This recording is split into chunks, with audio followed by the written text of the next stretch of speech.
Crazy Rocket, now available on PMBet. Yani siku zote namba huwa haziongopi.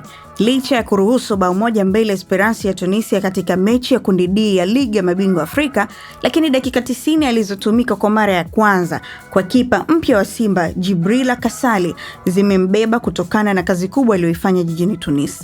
Katika mechi hiyo iliyopigwa kwenye uwanja wa Hamadi Agreb uliopo mji wa Rades jijini Tunis, Simba ilipoteza mechi hiyo kwa bao 1-0, kikiwa ni kipigo cha 3 mfululizo cha michuano hiyo na kuifanya isalie mkiani mwa kundi bila ya point, huku Esperance ikienda kileleni ikiwa na pointi 5. Hiyo ikiwa ni kabla ya mechi ya jana.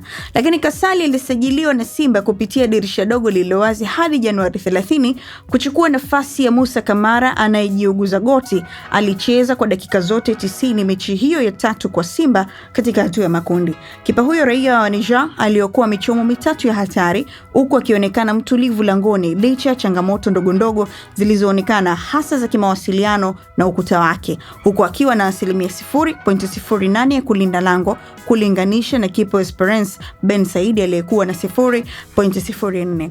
Mbali na kuokoa michomo hiyo, Kassali alijaribu pia kuanzisha mashambulizi. Alionyesha ustadi wa kupiga pasi ambapo alitimiza 19 kati ya 24 za pasi sahihi, sawa na asilimia 79, pia akigusa mpira mara 30. Hata hivyo, katika robo ya mwisho uwanja usahihi wake ulikuwa mdogo zaidi, akiwa na pasi moja sahihi kati ya 3 ambayo inafanya iwe ni asilimia 33. Pasi zake za mbali zilikuwa na ufanisi wa asilimia 58, zikiwa ni pasi 7 kati ya 12.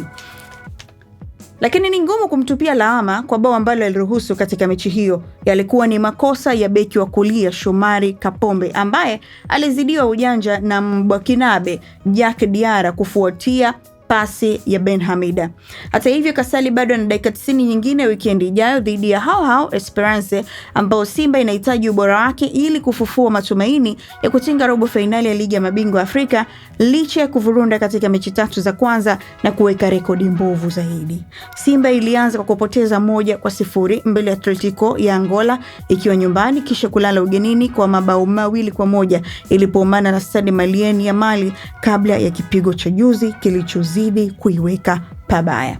Mimi naitwa Justa Julius na hii hapa taarifa kutoka kwa Mwanaspoti wakikwambia dakika 90 zimembeba kipa mpya wa Simba, bwana mpya kabisa huyu Kassali, ambaye yeye amekuja kwa namna tofauti kwa upande wa Simba Sports Club. Tuandikie comment hapo chini kwa namna ambavyo umemuona dakika zake 90 akiwa na timu ya Simba anaweza kuwafanyia makubwa, haswa katika mechi ambazo zimesalia, mechi za la salama, mechi ambazo Simba wanahitaji matokeo zaidi kuliko kitu chochote. Mimi naitwa Justa Julius na hii hapa ni PMTV. Tufuatilie kwenye mitandao yetu ya kijamii ukiandika PMTV Tanzania, bila kusahau pmbet.co.tz inaendelea kutoa magari makali kwa hivi sasa, Jetua ikitoka kupitia PMBet, lakini vile vile ikitoa gari aina Toyota Harrier pamoja na Toyota ST kupitia promotions zake tofauti. Muhimu ni kucheza mara nyingi zaidi kupitia website ya pmbet.co.tz.